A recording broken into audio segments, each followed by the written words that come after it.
Welcome along one final time this season to the Matchbook NFL podcast. I'm your host, Daniel Hussey, joined all season by the regular trio of Sam Farley, Judah Fortgang, and Drew Dinsick. Guys, it's been an emotional year. It's been a profitable year. We've really had fun, to be honest. There's no better place to start than our most senior member, Drew Dinsick, where, Drew, for the listeners that don't always get to watch your content on other channels, where have you been the last couple of days? Yeah, so we're here camped out in Vegas for the media run up to the Super Bowl, and basically I've gotten a chance to network with a lot of people in the media space, and players start coming through today and tomorrow. So there'll be a lot of interesting interviews and nuggets to learn. But yeah, it's been quite a fun time here out in the desert as we prepare for the big game. Okay, yeah, Sam, you're on your travels as well, so tell the listeners where you're going to be the next few days heading into the Super Bowl.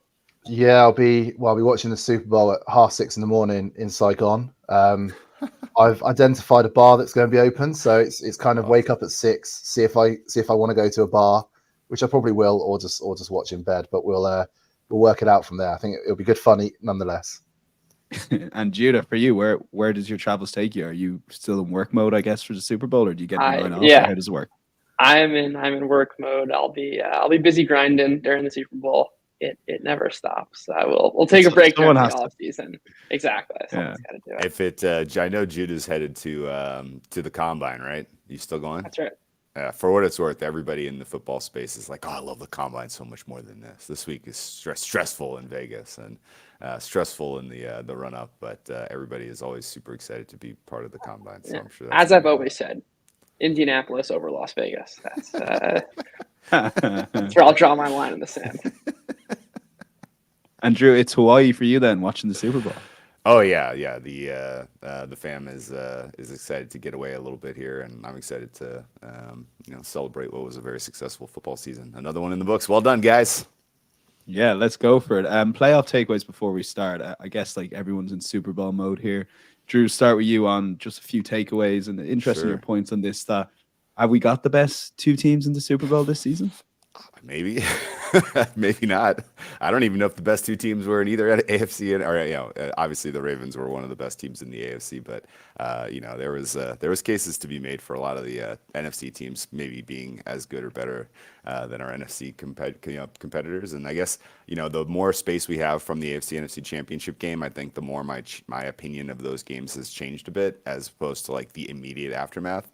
The kind of immediate aftermath of the Chiefs game was like blaming Monken and the play calling being, somewhat sort of didn't answer the questions that you expect them to ask of the Chiefs defense and why.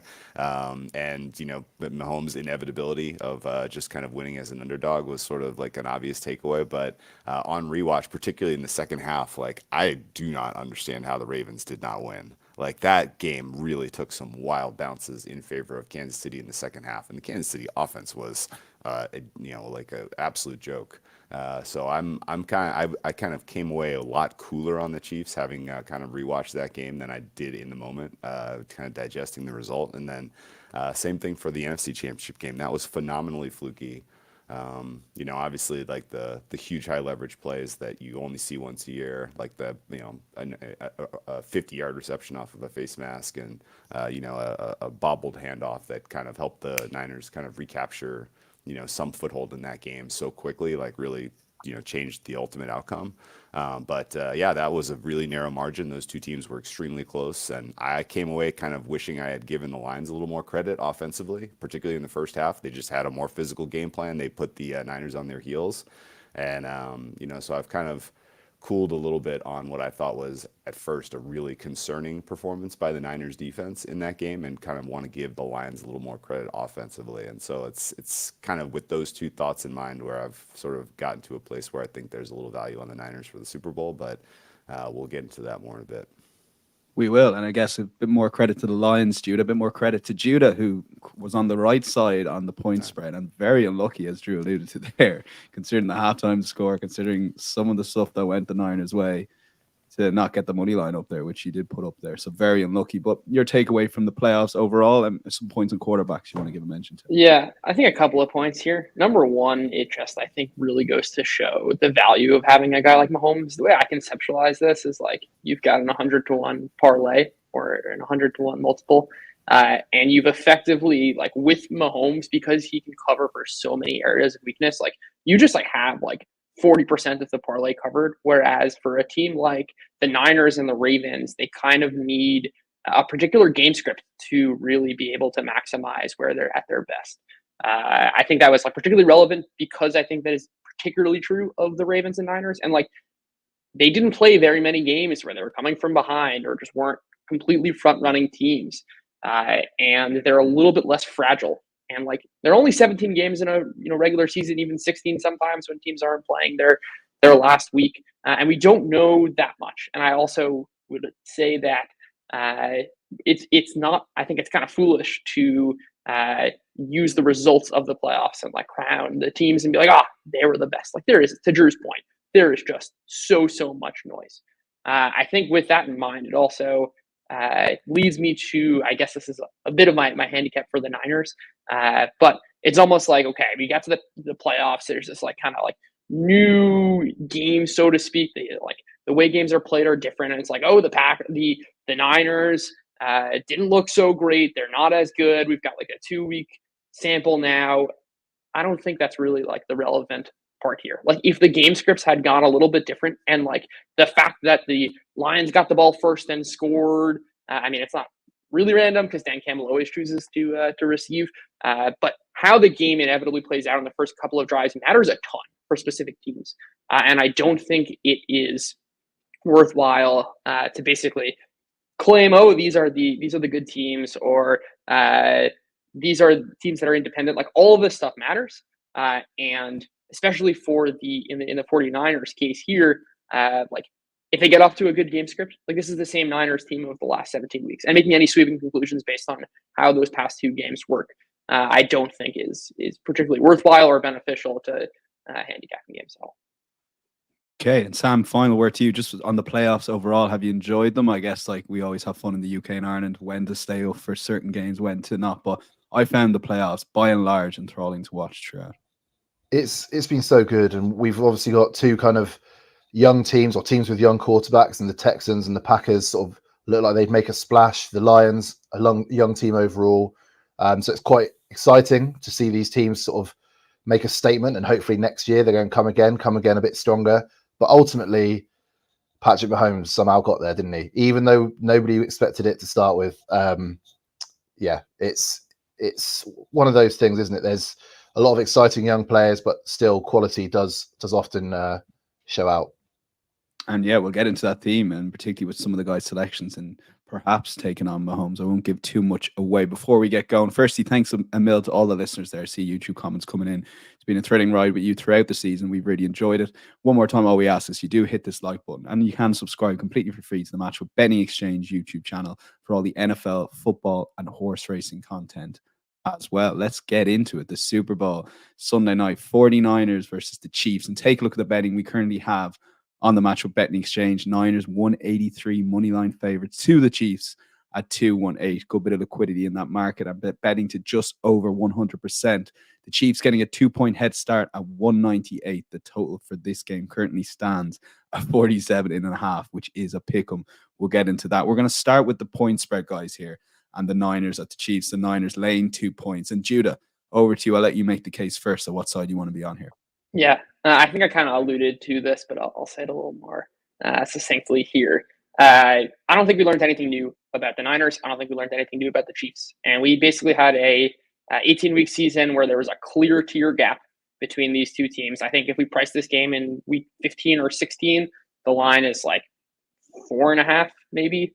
I think it's somewhere past 3 and somewhere below 6, or whatever that actually falls. And like, sure, there's, some elements of Patrick Mahomes being a wizard, and like that was all baked into, we knew that was a possibility for the Chiefs. And I think that's all known.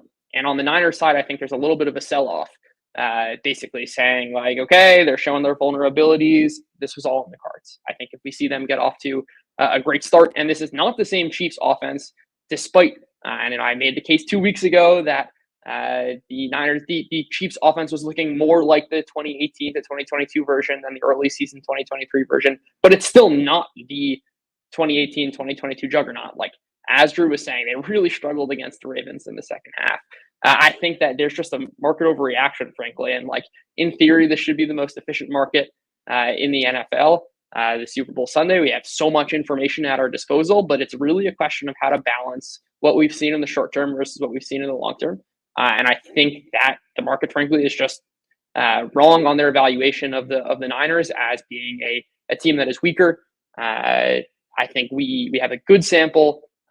Basically a year and a half now of what this Niners team is with Purdy. It's one of the best offenses in the league, and it is certainly far better than the Chiefs in their current iteration. We can talk about the matchups more, and I'm sure we'll get into that. But at the end of the day, what this comes down to is I think this is just mispriced, and it's an overreaction to how the past few weeks have gone for the Niners.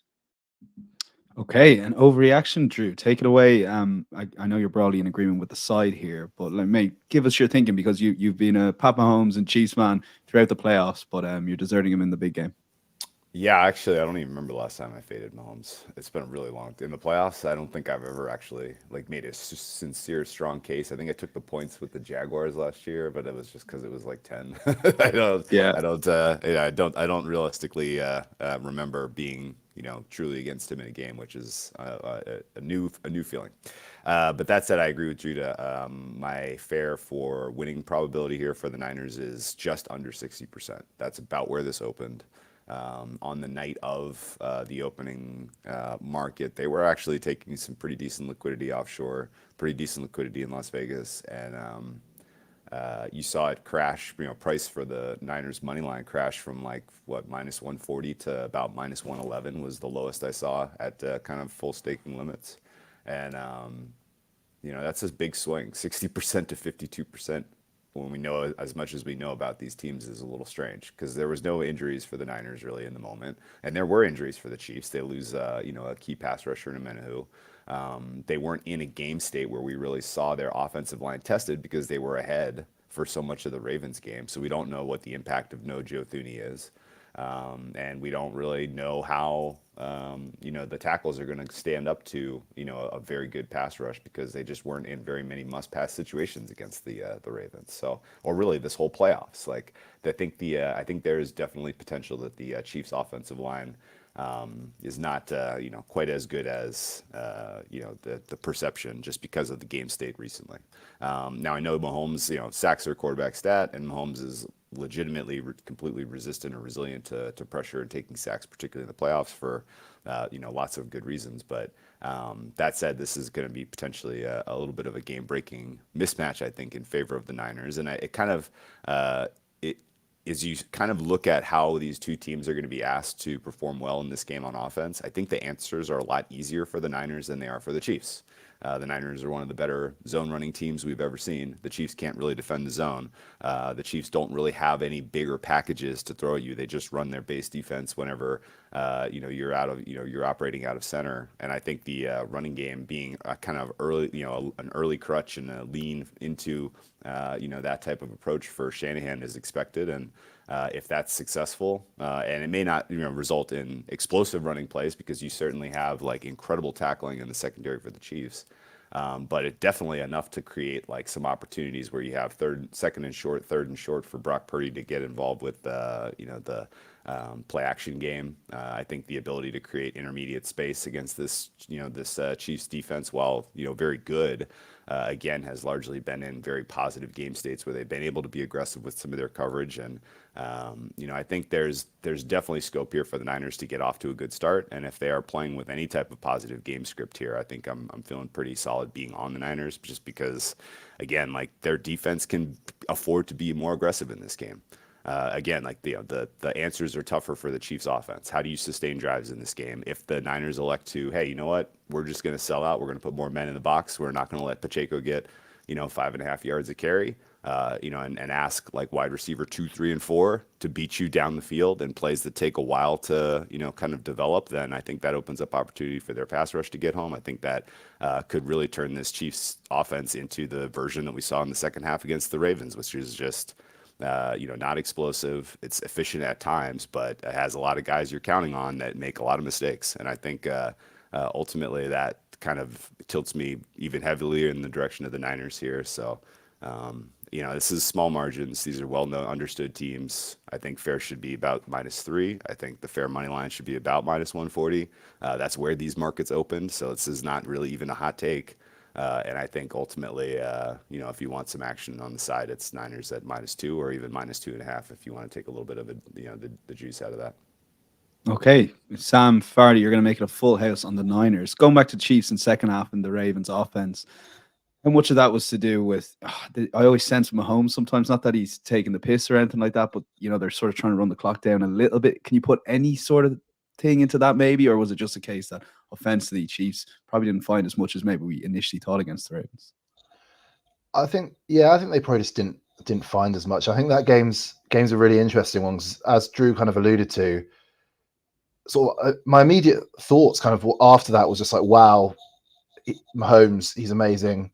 And then kind of the more I think about it, I do kind of think it is far more on the Ravens giving up the win as opposed to the Chiefs going and grabbing the win.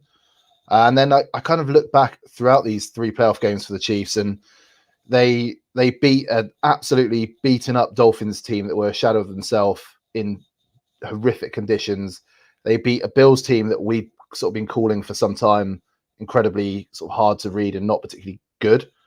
And then they beat a Ravens team that sort of seemed just totally intent on sabotaging themselves. So for me, I do just think, and this kind of goes to what Judah said, I think there's the mythology around Mahomes is almost adding to kind of the market here. We know he's an alien. We know he's in our speak, like the Messi of the NFL. Like he is the best with by some margin, I'd say. But when it comes to looking at these two teams as sort of balanced rosters and what they offer on offense and defense, I think the 49ers are just superior and by quite a large way. And let's not forget, this is a team that heading into the new year, we were wondering if they'd be one and done in the playoffs. And we were wondering kind of if they'd even show up. And they put in a couple of reasonably good performances. Travis Kelce's shown up for 2 games, and now they're kind of being anointed as champions. And I don't think realistically what we've seen from the 49ers across the season, really, I think we're kind of not really reading into enough about that because they've been so good on offense. I think we were talking about them being sort of by far and away the favorites to win this in like weeks 4, weeks 5. And I don't think anything's changed this whole time. Even when they had a spell of losing, I think it was 2 or 3 games in a row when Brock Purdy was dealing with that concussion. Even then, they kind of got back to it and they kind of showed what they have. I just think they are a far more complete team. And in this game, there's only so far Mahomes' magic can take you. And I think they're running on fumes a bit, the Chiefs now, and I think they will be beaten on Sunday night. Okay, Niners -2 for everyone here is 197. Drew, I want to pick up a little bit on the Lionel Messi analogy there from the World Cup final. And I guess if you look at the Argentina-France World Cup final, there's a bit of comparisons between this Super Bowl. Messi sort of dragged his team not only to the World Cup final, but made sure they won it as underdogs. From memory, they were underdogs anyway. So is there a little bit of comparison here? Will we not just be sitting here Monday morning going, oh, of course, Mahomes dragged a worse team against a better offense, defense, overall team, and managed to win the playoffs by 3 points with a late field goal. Yeah, I'm well familiar with hyperbole, but there's only one Messi, guys. Correct. Yeah. But there is definitely a mythology around Mahomes. I don't think you can deny that at this point. He's incredibly, we've seen him more in the playoffs than any other quarterback in recent years by margin, and he performs at a level in terms of EPA per play and eye test in every way that's like the guy to beat.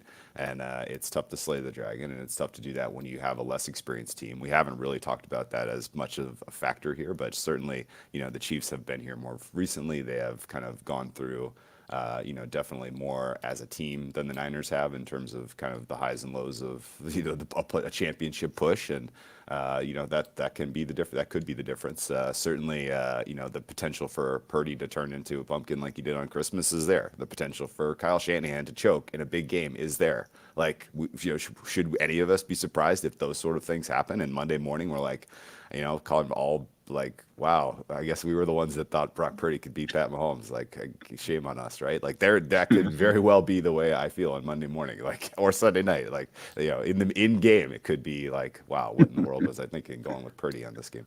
But I also think that there's potentially a little bit of, there's fatigue for fading Mahomes to a degree. Like, I know that the Chiefs were backed against the Dolphins. Like, that was a pretty lopsided professional side in favor of the Chiefs. That was mostly because of the injuries to the Dolphins, in the form of the Dolphins and the weather.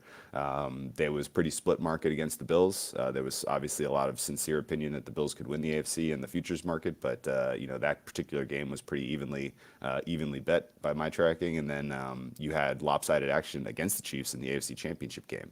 Last year, I thought in the AFC Championship game, Chiefs got bet against pretty aggressively. People were heavily on the Bengals. That was largely because, again, like, concerns about Mahomes' injuries.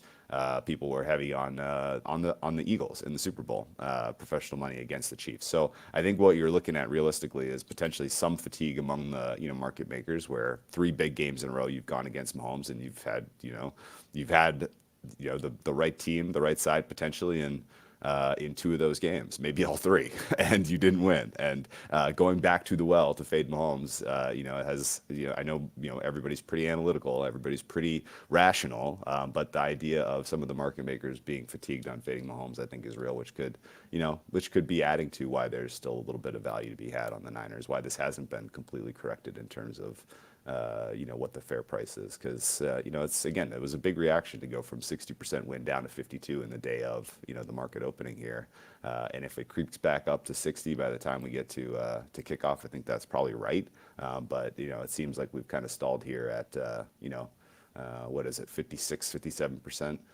and that feels a little low. So.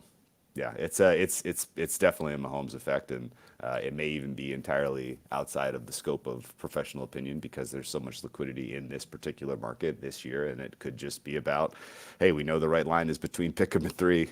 We know it. We don't think it's 3. We don't think it's pick, and we'll just kind of let the players all have their shot here in what is probably a pretty fair spread. So, that could ultimately be what the market is telling us, but I think we are catching the right opportunity to sell high on Mahomes a bit, and his reputation and just in general the way the market feels about fading him right now.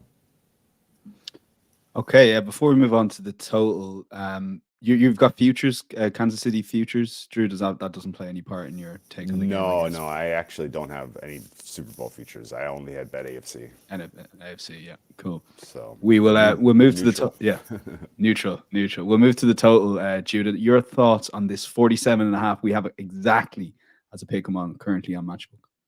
Yeah, I like the over a lot here. I think kind of in this conversation of like, how do we balance sample sizes of long-term versus short-term? I think number one, there's too much pricing in of like, oh, the Chiefs defense shut down the Ravens. The Chiefs defense has been great, et cetera, et cetera. Number one, as a general rule, if you kind of like distribute a curve of like when you take a say 95th percentile offense and put them up against any defense, the 95th percentile offense is going to win and effectively mitigate that advantage. I don't think that's priced in. Also, like, we can make cases, especially if there's any recency bias of like the Chiefs defense, like the Bills shot themselves in the foot by like failing to actually allow Josh Allen to throw. Again, the Ravens played in this particular game state. Like, you could wash away any of these recent games, and like all of that, I think, contributes to a Kansas City, pricing where the Niners are implied for too few points. That's number one. And I would argue like the Chiefs are a great defense, but at the end of the day, none of that really matters when you have a team like the Niners, especially one who is actually probably built to exploit the Chiefs. I should talk about this for a minute. Number one, just like obviously the Chiefs are, I think by design, not particularly good against the run, which I think can kind of raise the floor. And the Chiefs have terrific corners, and they play a bunch of man coverage, which generally works because they often have the matchup advantage. And something I've talked about in the past and done a bunch of research on is that in man coverage, especially more so than zone, effectively the better cornerback or wide receiver will win. And most of the time, the Chiefs have the better cornerbacks. It wasn't true for Tyreek Hill, and he had a great game, but for the most part, for the Ravens and the Bills in particular, the Chiefs cornerbacks have the advantage. That's not true against Brandon Ayuk and Deebo Samuel. I think a lot of what makes the Chiefs really, really strong plays right into the hands of the Niners. And like, you can look at a bunch of matchups and go, oh, the Chiefs are really good versus wide receiver ones. Yeah, their cornerbacks are really good. If they played Brandon Ayuk and Deebo Samuel, I don't think that number would hold over the long run. So that's kind of one side of it. The second is, I think the Niners defense is egregiously mispriced. I think there is a real prior on this being a particularly strong unit. They've been pretty good for 2-3 years now, but since basically the second half of the season, this Niners defense has been dreadful. I think it's been a bottom 5 unit, not a top 5, which I think that market is kind of pricing in.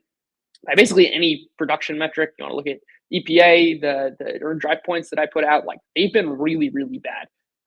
Not to mention that the strength of this Niners team is their pass rush. Don't have particularly great corners, and Patrick Mahomes is built exactly to mitigate that advantage of basically being able to maneuver pockets, make sure he doesn't get sacked to avoid pressure as best as he can. That's precisely where Mahomes is at his best, at both of those angles. And I think that playing in a dome, and I frankly don't understand this 47.5 pricing.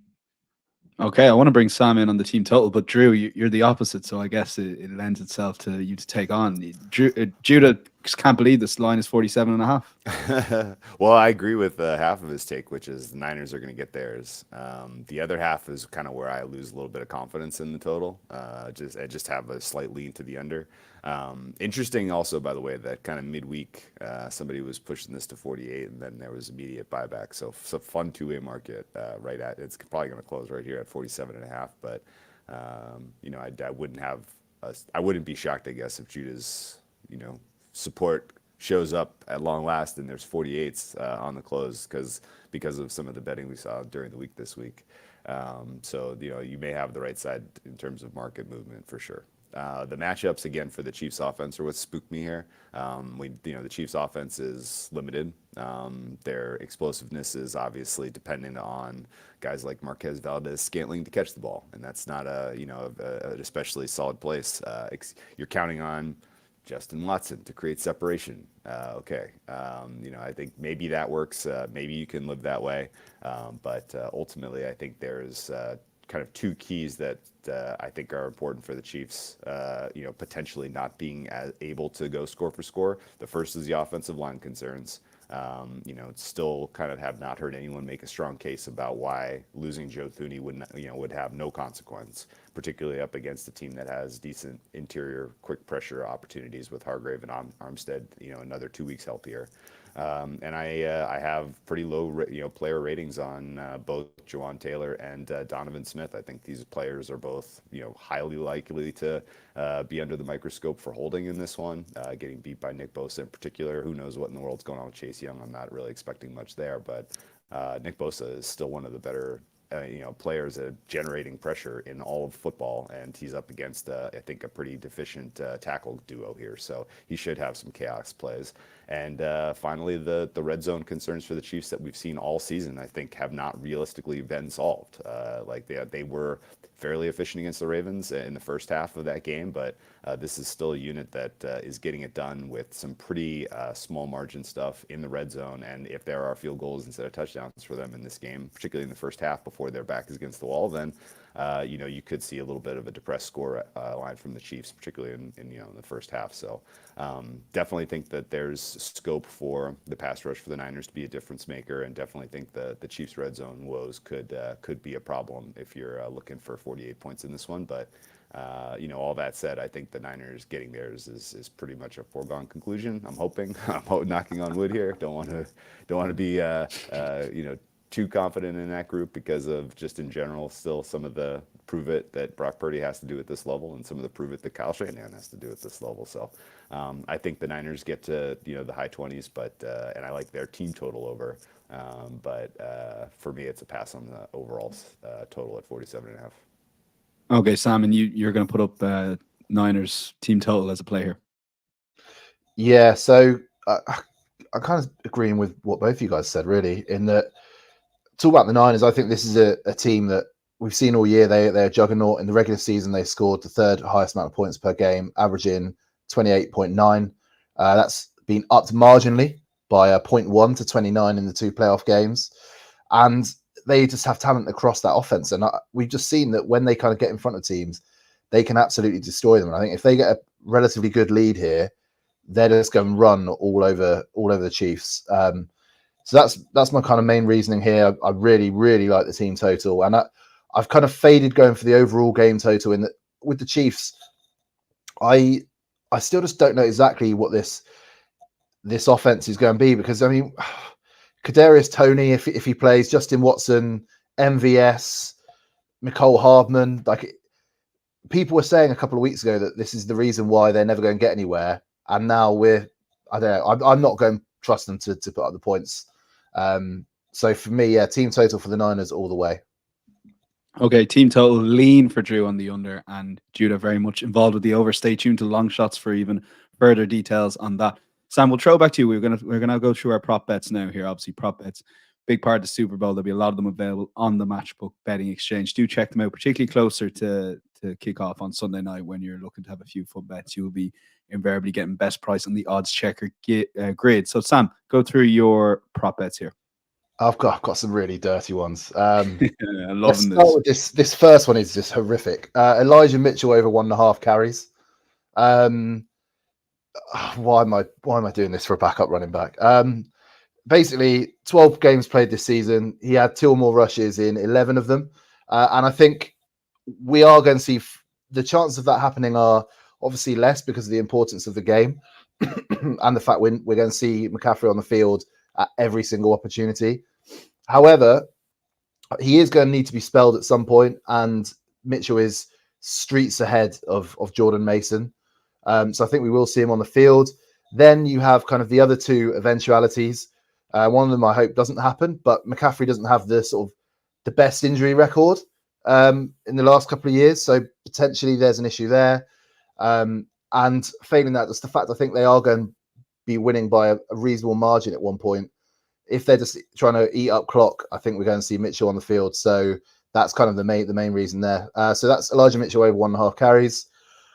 I love Patrick Mahomes to score a touchdown. I've got to be honest here. I've been putting this up for every single Chiefs playoff game so far.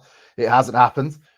So it has to happen eventually. But basically, 17 playoff games in his career, 5 rushing touchdowns. He's had 6 rushes in both of the last 2 games. And he hasn't scored a rushing TD all season. His last one in the playoffs was the AFC Championship game 2 years ago. And we kind of saw definitely in the earlier sort of playoff Mahomes, this was a guy who was more than happy to take the team on his back and use his legs.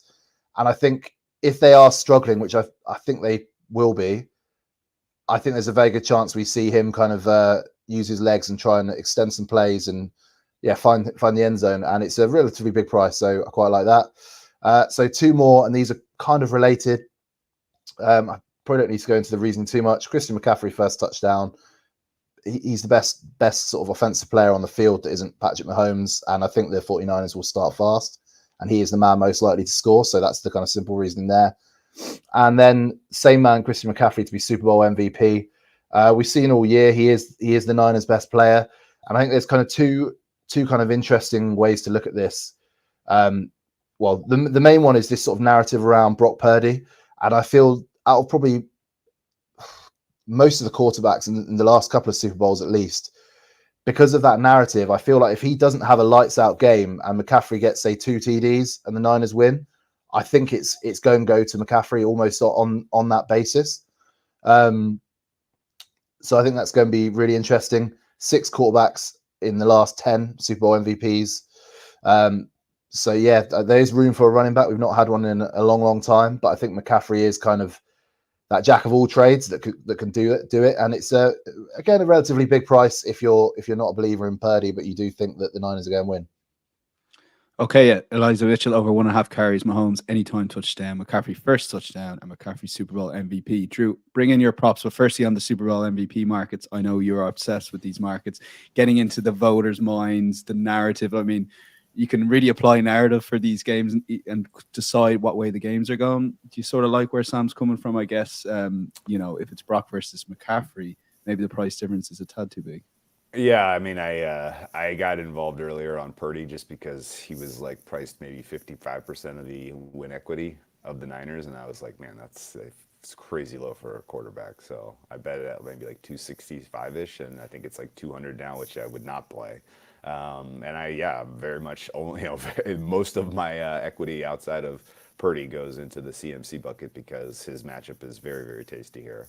And he could be wildly successful. Although I do think it's going to take volume to get Christian McCaffrey home, because again, like the tackling for the secondary for the Chiefs players is so excellent. I don't think you're going to see huge explosive runs. It's going to be a lot more of the 5, 6, 7 a clip type. So that's kind of where my head is at on MVP. But yeah, the prop that I'm kind of the most into actually, which is against my MVP bet, is Brock Purdy under attempts. They hung it, from the prop contest, the Ryder Cup that we did with the unabated guys. This was my favorite prop on the board, under 31.5 attempts. I don't understand the pricing. Mean, median, game state, everything would point to this should be closer to 27. Just looking at the historical, kind of game logs for Brock Purdy as a pro, and then you kind of add like, well, when did he go over 31.5? Well, it was games where they were like at a wild, disadvantage score wise. So if you really think that's the game state, like there's better ways to bet it than over attempts for Brock Purdy.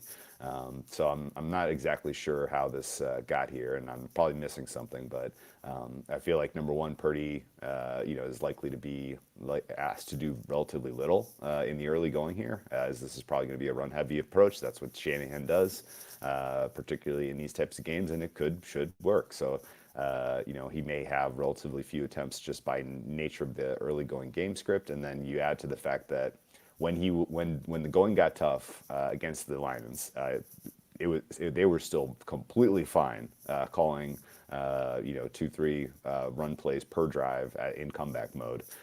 On top of the fact that when the going got tough and there was option A was not open for Purdy, he was want to scramble against the Lions and take away pass attempts that way as well. So I think there are quite a few kind of smaller intangibles that push this under as well.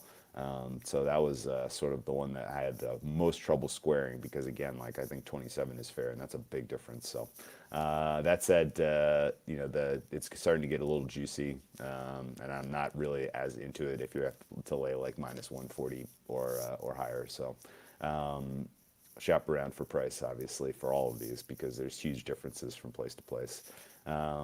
The Butker over 1.5 field goals was a fun bet for me, just because I think, again, the red zone potential for red zone struggles for the Chiefs is there, and the potential for just Andy Reid electing to attempt a 48 to 55 yard field goal in the dome is likely, as opposed to going for it in some fourth down situations. So him getting 2 field goals is a high likelihood for me, and I laid minus 110 there. And then a weird one, Isaiah Pacheco, first reception under 5.5 yards was a tough one for me to square. His median, his average is 5.5, so maybe that's how this got set originally. I don't know. But he's almost exclusively used in the screen game.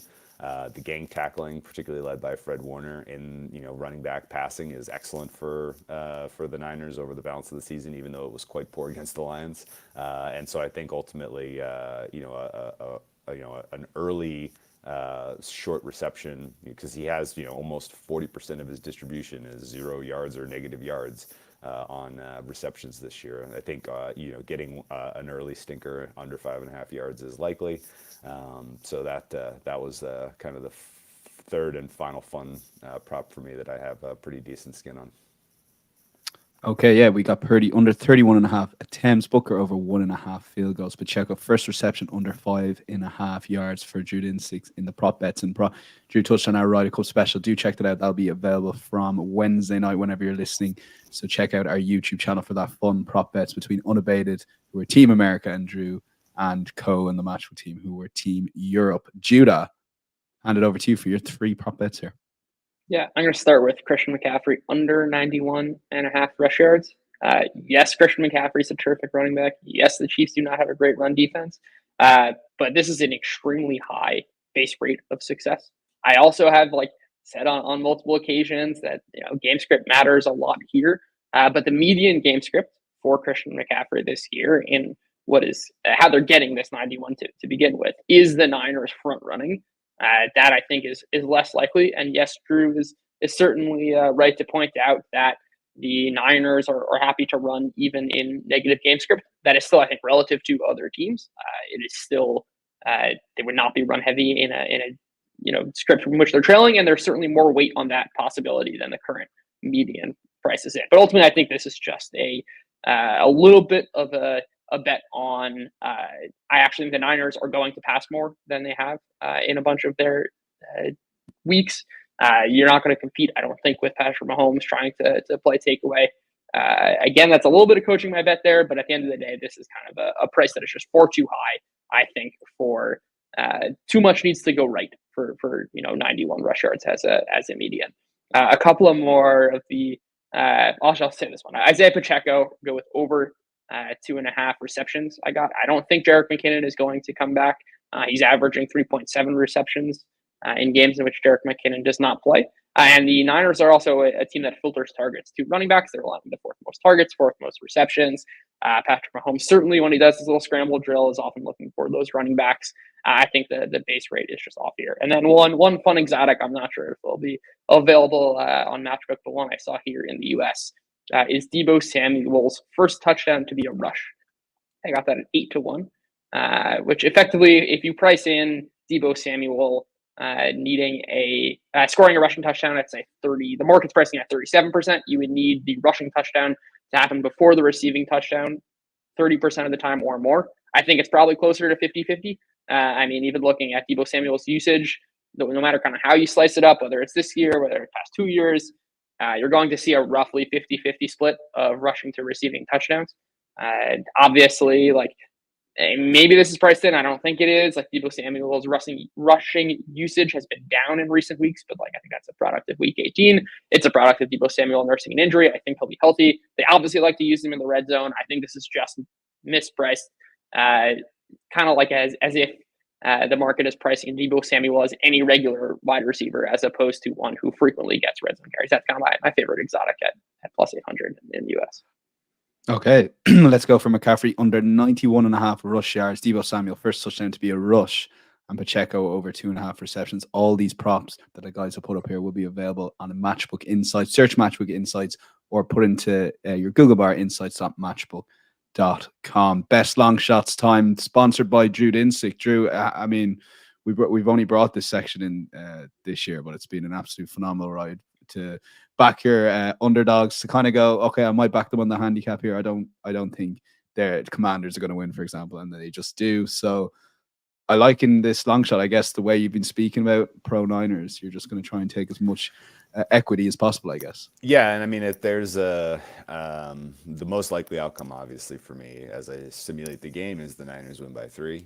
But I do have a long tail for the Niners winning by margin here, again, in a game state where the Niners are playing from ahead. I do think they can matriculate and kind of eat the clock in the second half. I do think their pass rush could be effective against the what I think is a weaker unit in offensive line for the Chiefs. So let's lay up to 6.5 with this Niners. A price of 3.25 is pretty solid and a fun way to just capture some of the blowout Niners, which I don't think a lot of people are really wrapping their head around that could happen. But old enough to remember this Niners team just absolutely undressing the Cowboys and the Eagles this year, and they have bully in them if it comes to everybody playing well on a given day and the game plan being good against the Chiefs. So let's go with the alt spread exotics for the Niners this week. Okay, we have a Sam Farley going for a home run on the best long shots to defeat Judah and Drew by far on the P&L. So Sam, take it away with this fun MVP bet. But look, try and make your case as best you can for a 500-1 shot. Yeah, so look, every Super Bowl, I always like to just go for a defensive player. I always think it's a fun little kind of side bet to have, and if the game isn't maybe the offensive sort of sensation that you expect it to be, there's always a chance that this could land. So it's kind of for that reason. And I think this guy in particular, absolutely massive price, and that is Dre Greenlaw, Super Bowl MVP at 500-1. Last 10 Super Bowls, we've had 2 defensive players, 2 linebackers win the award. For context, you can get a position of MVP. You can get the defensive line at 20-1 and linebacker at 33-1. It's obviously not going to be a DB when you look at these two teams. And I do think there's a chance of this. Particularly, we've spoken about the narrative around Brock Purdy, or I've spoken about that. And I think if the Niners win, it's a good chance it could be a great defensive performance. And when I was looking at the names, Dre Greenlaw just kind of leapt off the page. That game against the Packers, if that was the Super Bowl, he would have won the MVP there. Absolutely a ludicrous game. His name was sort of mentioned every 5 seconds, it felt like. 8 tackles, 2 picks, 2 passes defended. Absolutely incredible. He was everywhere. And this is just one of those, like, I'm putting £1 on it, £2 on it. I'm not going mad, but it's just a nice little fun bet to have for the game. You never know, just in case. Yeah, fun one there. Dre Greenlaw, 501.0 for Super Bowl MVP. Judah, take it away with your long shot here, last long shot of the NFL season. Yeah, come to think of it, I should have done this like a Jeopardy round in the US, where seeing what Drew went with, I should have tailored my bet. Just to try and get one last leg up. It's not too late, Judah. It's not too late. It's not too late. Over 60. Over 75. Over 75 and a half. No, in all seriousness, I'm going to take the over 51 and a half here. I think this is honestly closer to what I'd make the fair value than the current market is. This is not my fair value, but I think this can easily turn into a real overs game script, especially with how explosive the Niners are. And quite frankly, this is a Niners team which I think is so good on offense that it really mitigates much of what Kansas City can do well on defense. And on the flip side, especially if we get the Kansas City explosive offense of weeks 17 wild card and divisional round against what I think is an extremely overrated Niners defense, this game can absolutely fly over. I'm going to take 51 just as a way of getting around some of the key numbers here. But I really like the total in this game. And I think kind of all totals, I'll go with 51. I think you can make the case for many numbers even higher than that, just seeing this game really explode. Okay, locking in all that again, all available on insights.matchbook.com. Before we get to best bets, Drew Dinsick's been an emotional NFL season. I remember we were as a podcast getting hate for Drew's down on the quarterbacks in NFL season. And I guess you were right. The regular season was pretty bad, guys. There was some bad football. Ultimately, all football is good, I guess. So I take it back. But no, quick discussion. I wanted to just ask the guys if you've thought through this, because I'm at the stage where I'm kind of out of everything to say about the game handicap, and I still have a lot more media to do. And this is just sort of dawning on me as, is this maybe like an effectively like a super good bet? So we all agree the Niners, in terms of side, is the value, right? What do we think about the no on Mahomes MVP? Because of the potential for, number one, the 20% fan vote being tilted towards Kelsey if the Chiefs win, and then number two, just in general, like a little bit of fatigue giving it to Mahomes, a little bit of hey, this it's I'm under deadline, it's the fourth quarter. Like, I want my story to get clicks tomorrow. I'm going to write about Kelsey because I know that'll get clicks, right? So I'm going to vote Kelsey, and that's going to be my angle on the Super Bowl. Like, I realistically think the Mahomes equity piece for the Chiefs winning the game is probably too high, considering the way that just in general the cultural zeitgeist is around Kelsey right now. So I'm kind of thinking you can capture all of the outcomes where the Niners win, plus the outcomes where people vote Kelsey, by Mahomes no in the yes no market for MVP. Am I onto something good here, where there's a two-sided bet here? True. Go on, Judah. Yeah, I hate to say it, but if we're talking about fatigue of Patrick Mahomes, I mean, the dude is like, this is his first Super Bowl where he's not playing on like 4 broken ankles or whatever. I think it's fair to make a cultural point. We totally avoided the market of will Travis Kelce propose to Taylor Swift, which when it initially came out, I didn't see it. I saw that. I saw the prices. I did see like it. Minus 200, and it got I think with minus 200, I was gonna put everything on that. Unfortunately, I was late. That's a stackable offense. That whoever came up with that price, by the way. Yeah, but Drew, I don't see it. Also, if it is going to be a non-Mahomes player, I don't even think Kelsey is the best bet. I think it's probably a guy like Rashee Rice. or I don't know, maybe some. I don't even know. I don't think it's Kelsey though, especially in this matchup. And while like sure, there's a lot of like stories to write about, I think it is an equally compelling story to write about Patrick Mahomes and just like how dominant he is, and all the dynasty aspects of it. While I love the sentiment, I can't. Okay. True. I'm for what it's worth, I'm Team Judah. Like 2022 FIFA final world man of the match was Lionel Messi, albeit he did get the 2 goals. But Sure. I still don't think there's fatigue on Mahomes yet. But Kelsey perhaps could be the Because I honestly I think the fan vote in a Chiefs win is going to be pretty clearly stuff the ballot box for Kelsey among the Swifties, and I don't know, 20% is a lot of the voting block if the writers are just kind of feeling casual and lazy and again looking for clicks. Right about Kelsey, you're going to get them Monday morning. So I think there's a little bit of a higher likelihood that someone not Mahomes gets it if the Chiefs win, plus all of the world where the Niners win, that bet cashes as well. So I haven't finally gotten to place in this one, but the yes no market for Mahomes is staring at me. Sam, you already have the Super Bowl MVP in Greenlaw, but look, it's just in case an off chance he doesn't win it. Do you like that Mahomes? No, An off chance, yeah. I'm with Judah and Dan. I think that if I've learned anything from like the media over these last couple of years, there is no such thing as fatigue or saturation. They will keep banging on about stuff until they're done. So I think we're going to hear a lot about Mahomes. I mean, in the UK, we don't have it on the BBC anyway. We don't have a huge amount of NFL coverage usually, and they've even had articles about, is he better than Tom Brady? Is he the new dynasty? Kind of the last few days. So yeah, I think there's such a hunger for Mahomes all over the world that I don't see it changing soon. One important question, Drew, just tell us the voting layout again, but also do journalists have access? I guess they do, to the commentary team on CBS. Probably.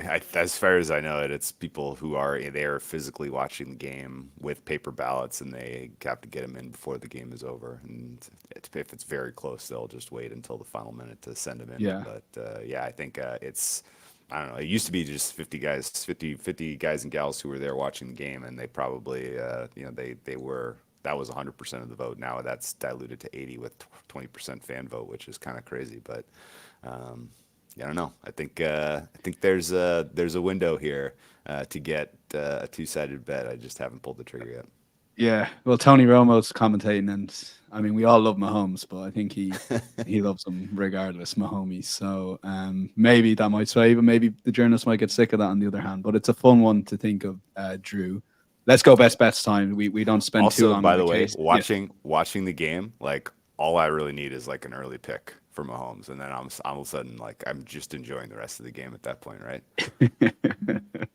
Best bet time. We've been through these a lot. Drew, final best bet and your final bet on the Match Week NFL podcast. Yeah, so it'll be Niners for me this year. When we did this live from the Waste Management Open last year, I think I said out loud, and I'm embarrassed by it now, but I was like, well, Pat Mahomes is the dog in the Super Bowl. You only get one chance to do this. Bet this in your life. You may as well make it worthwhile. And yet here we are. He's a dog, and I think the other side is correct. And I think laying 2 with the Niners is fair value. And I think Kyle Shanahan finally gets his.